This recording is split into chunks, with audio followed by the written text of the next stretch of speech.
बाकी आते हैं ये 3 किरदार जिन्होंने राजा का मर्डर किया।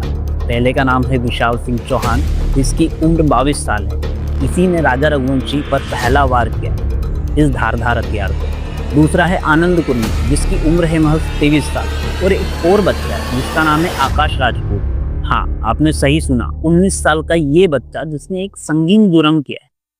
तो 20 मई को एक न्यूली मैरिड कपल इंदौर से हनीमून मनाने निकलता है और 2 जून को मेघालय पुलिस को राजा रघुवंशी का शव चेरापूंजी के एक झरने की खाई में मिलता है। अब इसके बाद कई सवालात खड़े हुए, जैसे कि सोनम रघुवंशी कहाँ होगी, क्या मेघालय अब घूमने लायक जगह बची भी है या फिर नहीं, राजा को किसने मारा होगा, इन लोगों के साथ क्या घटना घटी होगी। अब यहाँ हम लोगों को यह तो पता चल गया है कि राजा रघुवंशी का मर्डर उसी की वाइफ सोनम रघुवंशी ने करवाया है और राजा रघुवंशी जो कि सोनम का लवर है वह भी इस मर्डर में शामिल था।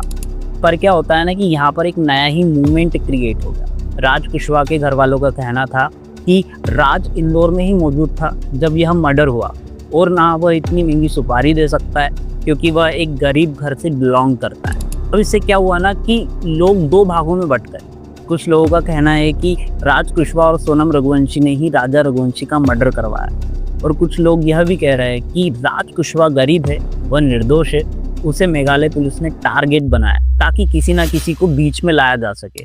तो क्या सबसे पहले आप लोग यह रिकॉर्डिंग सुनिए। इस समय पर राजा रघुवंशी का मोबाइल स्विच ऑफ हो गया था और सोनम ने राजा की माँ से बात की थी। हेलो हेलो, हाँ मैं राजा का फोन चालू नहीं हुआ अभी नहीं हुआ, बस हम चढ़ाई कर रहे हैं तो हम ऊपर चढ़ गए फिर फोन लगाते हैं। और आज तो उपास होगा फिर? मेरा तो उपास है ना, मेरे को 2-3 बार बोल दिया। हाँ। मैं घूमने के चक्कर में अपनी ग्यारस थोड़ी तोड़ूंगी। अब आप ये दूसरी वाली रिकॉर्डिंग सुनिए, यहाँ राजा खुद अपनी माँ से बात कर रहा है। हेलो, हाँ उतर आए? हाँ, मैंने क्या आ गए नीचे? कहाँ पे हो तुम, ऊपर पहाड़ पे कि नीचे? आप जाके पहुंचा ऊपर में। रात को नीचे रुके थे? हाँ, कुछ खाने का मिला कि नहीं मिला? अभी केले खा लिया मैं। क्या खा लिए? अरे अभी केले खा रहा हूँ, अभी हाल पहुंचा हूँ, अब यहाँ से निकलूंगा। तो यह राजा रघुवंशी की आखिरी बात थी उनकी माँ से। तो क्या होता है ना कि शादी के बाद हनीमून की प्लानिंग उसकी वाइफ सोनम रघुवंशी ही करती।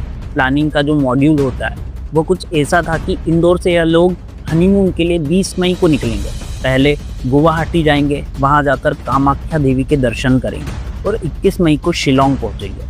अब यह जो बात हुई है यह 21 से 23 मई के बीच की बात है। खैर, सब कुछ प्लानिंग के हिसाब से चल रहा था। इसी बीच यह कपल 23 मई को चेरापूंजी जाते हैं। सोनम राजा को एक झरने की हाइट पर लेके जाती, जहाँ पर पहले से ही 3 लोग मौजूद होते हैं जो राजा का मर्डर एक धारदार हथियार से कर देते हैं।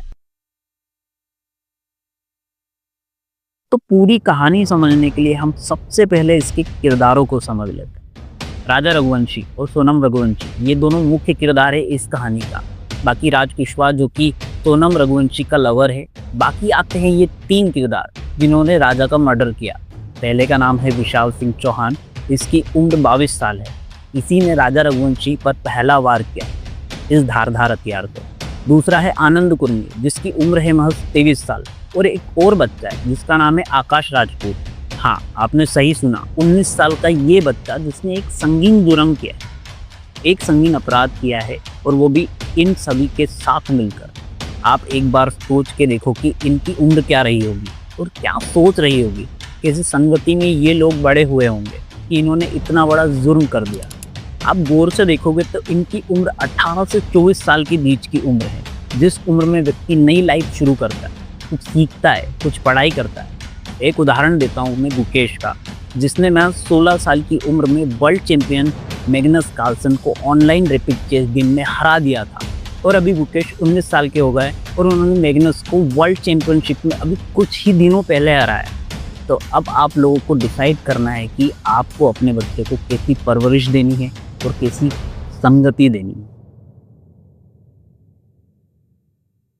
तो क्या होता है ना कि 23 मई को हत्या के बाद सोनम ने मेघालय के मावकडोक से टैक्सी लेकर शिलोंग पहुंची। वहां से एक टूरिस्ट टैक्सी से गुवाहाटी गई 24 मई 2025 गुवाहाटी से सोनम ने ट्रेन ली और इंदौर पहुंची।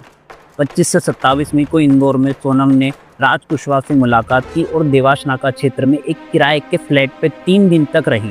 राज कुशवाहा पास के एक होटल में ठहरा था। 28 मई 8 जून 2025 इसके बाद सोनम को एक कार से उत्तर प्रदेश के गाजीपुर ले जाया गया, जहां वह 8 जून 2025 की देर रात लगभग 1 बजे नंदगंज थाना क्षेत्र में ढाबे पर दिखाई दी।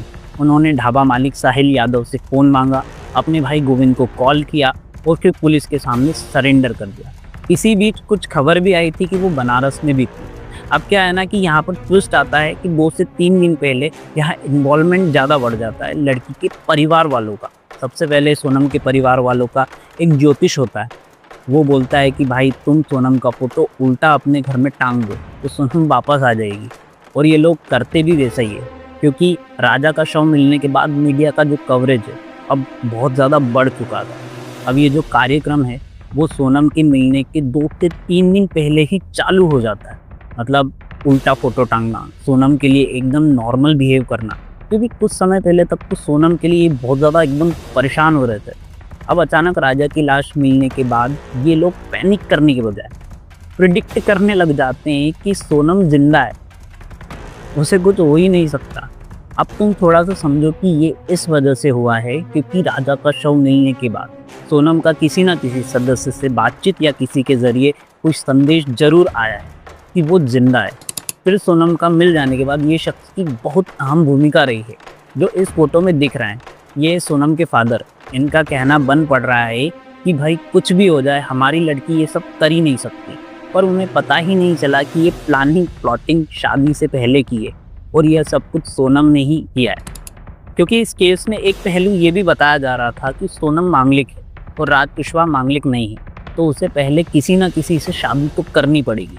फिर वो जो मांगलिक दोष है उस पर लगेगा, फिर जब वो राजा को मार देगी या वो मर जाएगा, उससे अलग हो जाएगी, तब वो राज कुशवाहा से शादी कर लेगी। यहाँ फिर से थोड़ा सा समझिए कि सोनम की पूरी फैमिली जो की है उनका बैकग्राउंड वो एक ज्योतिष से जुड़ा हुआ है। जो ये भाई कहते हैं वो ये लोग करते हैं। खैर अब सारी चीज़ें लाइन वाइज आपको समझ आ गई होगी। पहला कि सोनम के फादर जो कि एक प्लाईवुड कंपनी के मालिक हैं, ये अपनी मर्जी से सोनम की शादी कराते। सोनम ये शादी मंजूर नहीं करती और राजा कुशवाहा को सुपारी देकर मरवा देती, पूरी प्लानिंग के साथ। मैं बस इतना कहना चाहूँगा कि एक बड़े से फिलोसोफर रहे हैं जिनका नाम है ओशो। इनकी बातों का आज तक कोई खंडन नहीं कर पाया। इन्होंने एक बार अपने आश्रम में सभी को संबोधित करते हुए कहा था कि व्यक्ति को कभी भी अपनी शिक्षा मतलब अपनी पढ़ाई और अपना जीवन साथी खुद ही चुनने देना चाहिए। ये एक वाक्य जो है बिल्कुल छोटा सा लगता है, पर इस वाक्य में बहुत ही गहराई छुपी हुई है। सोनम और राजा रघुवंशी वाला केस सिर्फ एक स्पेसिफिकेशन केस नहीं है। अभी कुछ समय पहले भी मेरठ में मुस्कान रस्तोगी ने अपने हस्बैंड को मारकर एक ड्रम में डाल दिया और उस ड्रम को सीमेंट से भर दिया, और ऐसा उसने अपने लवर के साथ मिलकर किया। एक और जयपुर का भी मामला था। गोपाली देवी ने अपने पति धन्ना लाल के सर पर रॉड से पीट कर मार डाला, और इनमें भी दीनदयाल नाम का उसका लवर शामिल था। ऐसे ही मिथिलेश पासवान ने उसकी पत्नी को प्रेम संबंधों में पकड़ा तो उसने भी अपने पति को लवर के साथ मिलकर मार डाला। फिर वही अतुल सुभाष वाला केस, ये तो ऐसी अवस्था में पहुंच गए थे कि भाई उन्हें खुदकुशी करना पड़ी। ऐसे और भी केसें अगर मैं बताता हूँ ये वीडियो के लिए कम है। बाकी अभी सोनम को पुलिस ने हिरासत में ले लिया है और ये चारों भी हिरासत में आ गए हैं। अब आगे का इंतज़ार करते हैं, कुछ ना कुछ तो सुराग मिलेगा और कुछ ना कुछ तो नया ट्विस्ट देखने के लिए मिलेगा इस हनीमून मर्डर में।